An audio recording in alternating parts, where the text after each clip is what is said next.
We keep confusing singleness with being alone, and there's a difference. Relationships get better the more single you become. My marriage has been a rich, wonderful experience for 25 years because my wife and I continue to be single. And every day we improve in our singleness.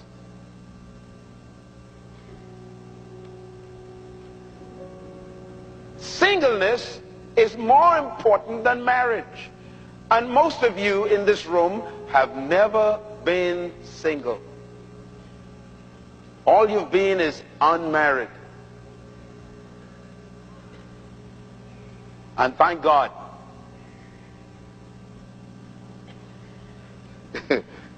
I was thinking when I was flying from Los Angeles here last night about the fact that most of you I'm going to meet today need to ask yourself a question. And the question is, if you knew you the way you know you, would you marry you?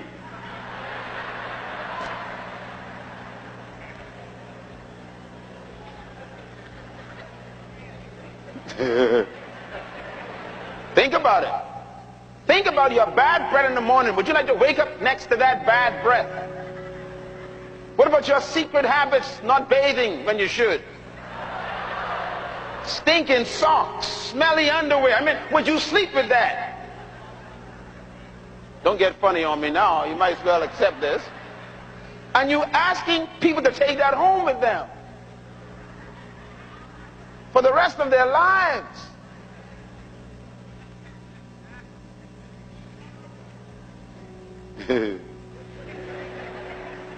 Singleness is a state to be pursued, not avoided. And that's why it's important to have this session, because we keep misunderstanding the concept of singleness. It's a myth. We think singleness is a negative. Singleness is the most positive thing in the world, and it is the key to relationships. As a matter of fact, to be single should be the goal of every married person. How's that for a confusing statement?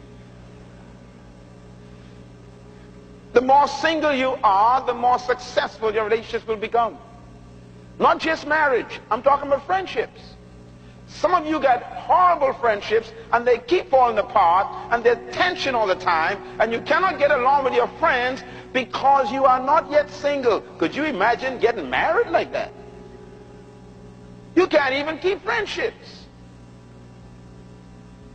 because you're having difficulty with your own singleness. Let's talk about this very quickly. Singleness is actually God's idea. It's God's original foundational plan for you. And let me show you some perspective. Matthew 19 was read earlier. Let me just read it for you. Please turn there. I want you to underline this chapter for me very quickly. Matthew chapter 19 is an important chapter. It starts out with a question in verse 3 asked by the religious leaders to Jesus Christ our Lord. And they said to him, is it lawful for a man to put away his wife for any and every reason? Again, they're talking about divorce. He answered, haven't you read that at the beginning it was not so, because the Creator made them male and female? Stop reading right there. That's a powerful statement. They're talking about divorce. He ignored them. They're talking about a broken heart. He ignored them. He says, look, you guys talking about something I don't know about. You're talking about divorce and broken homes and broken families and wayward children. You're talking about hurt emotions and traumatizing your children. You talk about people fighting and beating up each other and domestic problems. He said, look, in the beginning it was not so. He took them behind Genesis chapter 3, back to chapter 1. And he said, in the beginning, God, watch my lips, did not create marriage. Watch my lips again. In the beginning, God did not create marriage. That's what he really was saying. They said, should a man divorce his wife for any and every reason? He said, no, no, no. It doesn't begin with marriage. He says, in the beginning, God made them male. make marriage. He made male first, and then he made a female, and they got married. You're beginning with the wrong thing. You're beginning with the product of marriage. I'm beginning with the ingredients for marriage. Oh, I'm getting ready to talk to myself. He said, look, you guys are focusing on marriage and divorce, and God's focusing on male and female. If you want never to experience a divorce, he says, you must begin with the male and the female in the beginning. Very important. He said, look, God doesn't know what you're talking about, and I'm God. I don't know what y'all are talking about. He says, I don't know what you're talking about. All I know is from the beginning, we made male, we made female. You guys made divorce. I never made divorce. Don't know what you're talking about. That's an invention of Moses. All I made was male and female in the beginning. Everybody say in the beginning. That's important, because you don't want to marry anybody who is not in the beginning. See, there are two males and there are two females. Let me tell you who they are. There's a female in the beginning, and there's female after chapter 3. There's a male in the beginning, and there's a male after chapter 3. And if you marry an after chapter 3 male, you married a hazard.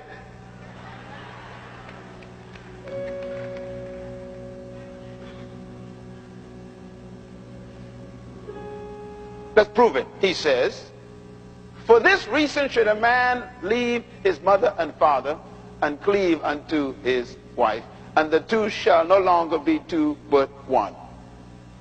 For what reason? He gave us the reason. The reason is they must be male and female in the beginning.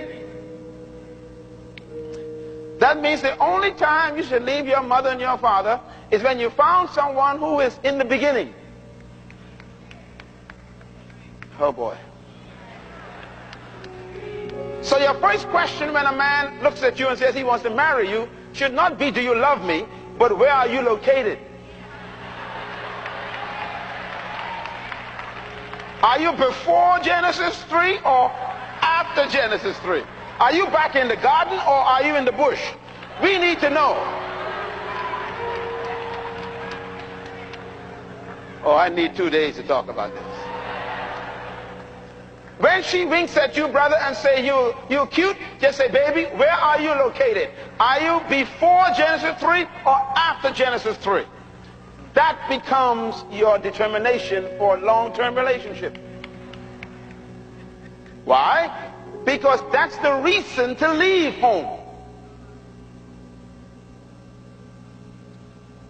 We keep leaving the security of our homes to enter tents.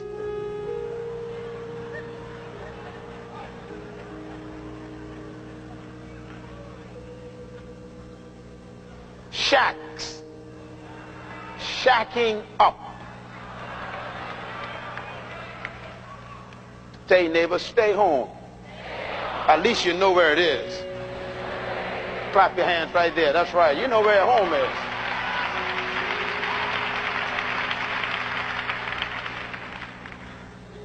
Now watch this. Verse 6. So they are no longer two, he says, but one. Therefore, what God joins together, let no ex, old boyfriend, old girlfriend, or lawyer put asunder.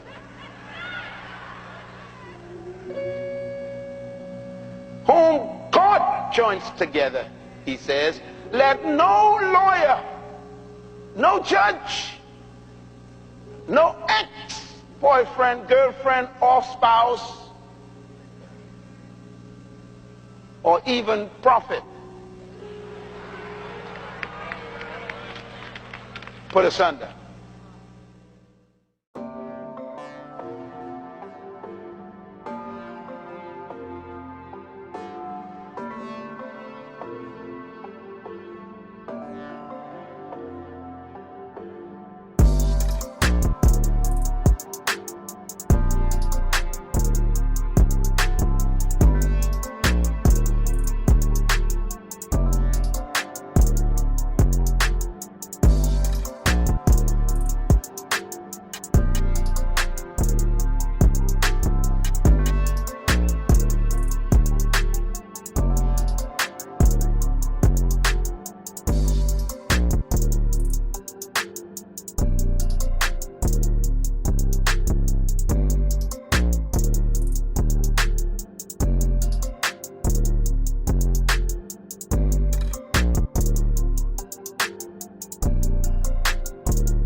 you.